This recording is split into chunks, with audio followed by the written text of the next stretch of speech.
fait, j'entendais beaucoup de noms, des rappeuses, des actrices culturelles en tout cas, et que j'arrivais pas à mettre une image sur ces noms-là. On ne se connaissait pas. Are you ready for the show?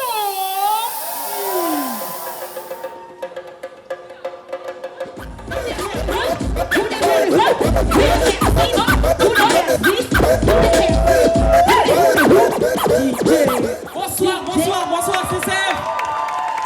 Est-ce que ça va? Alors tout d'abord, on va filmer. J'espère que vous passez une bonne journée ou soirée de la femme. Alors, je me présente, moi c'est Lady Z, donc du collectif Gotal. Je viens de Guédiawaye. J'ai commencé ma carrière en fait en 2011. C'était d'abord une carrière solo. Et ensuite, quand j'ai rencontré les filles, c'était en 2013. L'idée, c'était de dire, écoute, tu n'es pas la seule. Hein? Dans l'autre quartier, il y a une fille qui fait la même chose que toi. Pourquoi vous n'essayez pas de vous parler et de vous donner les coudes? Ça fait 5 ans, c'est pas petit. C'est comme dans les familles. Des fois, il y a de petites histoires, de petites querelles, machin et tout. Mais quand même, ça se passe bien parce que des fois, même quand on fait des sons ensemble et tout, et que Anta, Vénus, chacune écrive de son côté, sans même se concerter avec l'autre, dès lors qu'on vient, qu'on pose sur le beat, il y a une fusion. C'est comme si en fait nos cerveaux étaient un peu liés.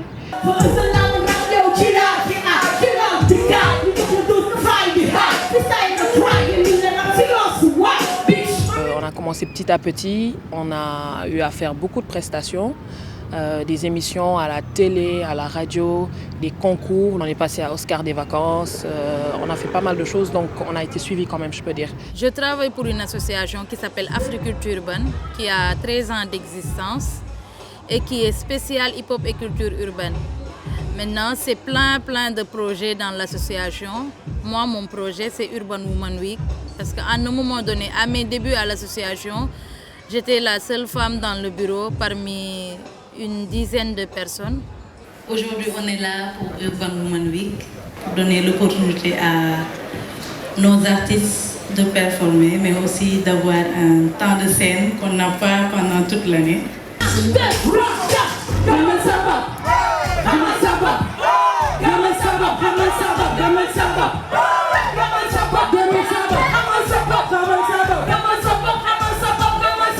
La génération qui est là, de hip-hop ou d'actrices culturelles, a besoin de plus qu'une journée. On en a fait une semaine où on insiste beaucoup sur l'entrepreneuriat féminin, les plateaux artistiques, les projections de films, storytelling, des conférences.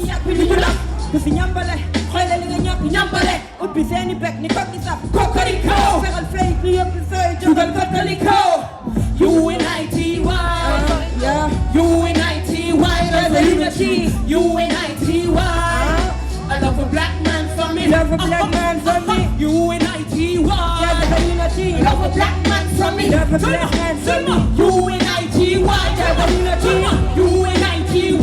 Unity. UNITY. Love a black man for me. C'est le son UNITY qu'on a sorti en premier, c'était en 2014. Donc on a eu à faire pas mal de choses avec des labels. Ça n'a pas abouti, malheureusement. Donc on s'est dit, donc la condition de la femme dans le milieu du hip-hop, des fois c'est un peu difficile.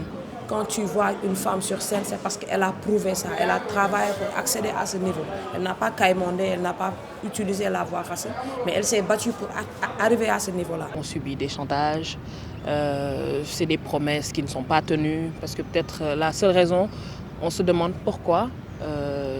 Peut-être que c'est parce que c'est une femme. Pour que tu puisses être dans ce niveau-là, il faut travailler pour être connu. Et c'est ça que les gens commencent à comprendre maintenant.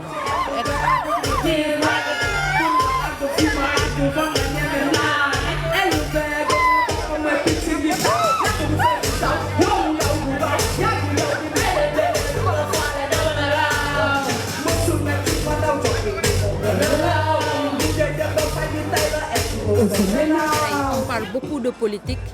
On a vu le journal Rappé qui parle très social, très politique. On a vu Y'en a marre. Et même avant Y'en a marre, il est old school. Ils étaient là au moment de Abdou Diouf, où le gars était plus sévère que qui que ce soit. On est là pour les sans-voix aussi. Parce que c'est comme ça, le monde marche comme ça. Il y a des gens qui sont là, qui veulent revendiquer des choses, qui ne peuvent pas et qui ne sont pas écoutés. Donc si aussi Dieu nous a donné la chance d'avoir cette voix, passer à travers notre musique pour véhiculer des messages, pour nous c'est un devoir. On essaie toujours au maximum de s'arranger, de tout faire pour accomplir cette mission entre la répétition, entre les enregistrements, entre les scènes, entre la vie perso, le travail. Donc je peux dire quand même on est brave. Hein? Dernièrement, la censure qui a beaucoup marqué les gens, c'est une fille qui s'appelle DS Major. Elle était en style Rihanna avec un leggings qui a la couleur de sa peau et puis un boxeur. Et puis les gens croyaient qu'elle était vraiment à moitié nue. Donc elle a été d'abord fustigée par des acteurs culturels. Et ensuite, il y a une commission, il y a des imams dans cette commission, il y a des rappeurs, il y a des politiciens. Et puis, ils l'ont censurée, elle a été amenée par la police, ça a créé un boucan. Donc, il y a beaucoup de censure. Hein. Pas juste en fait les femmes. On parle de la corruption, on parle des enfants qui ne sont pas bien traités. On touche en fait un public plus large que ça. Il y a des choses que les autres styles de musique font qui passent.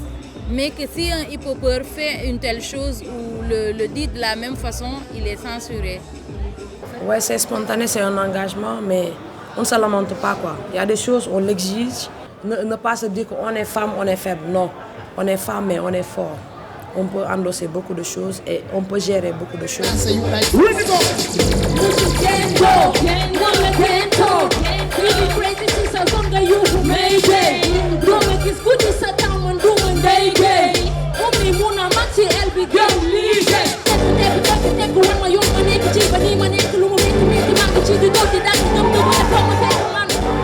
suis pas en fait figée moi dans une musique, je suis dans du R&B, du reggae, de la soul, du gospel, le rap.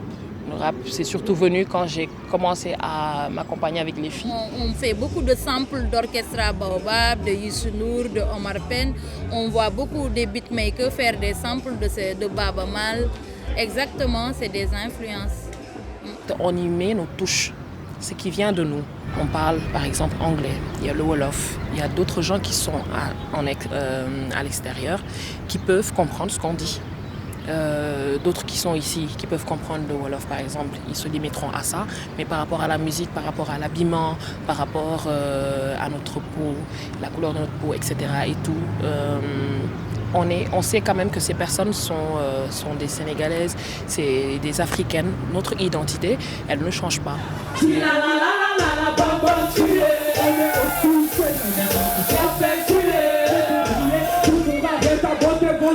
Je peux dire que rien n'est impossible parce qu'aujourd'hui on a vu des Sénégalais qui sont à l'étranger. Quand je parle du cas de Akon par exemple, c'est un pur Sénégalais, etc. Mais il a sa place ici, il est aux États-Unis, il a sa place là-bas et partout dans le monde aussi. On a Awadi qui a Studio Sankara, qui fonctionne, qui a des employés.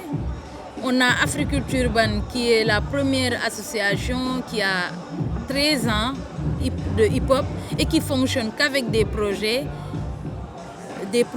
qui... on n'a pas besoin d'aller employer qui que ce soit ailleurs. Et aujourd'hui, on est des leaders dans ce domaine-là. Maintenant, ça commence à être accepté vraiment. Moi, il y a des gens qui me donnent leurs enfants pour que je leur apprenne à faire le hip-hop. Il y a des gens, quand je leur dis que je veux amener ta fille à un concert, elles sont là, elles sont contentes. Parce qu'elles vont se dire que moi aussi, j'ai pu arriver à un niveau et c'est possible. Ouais.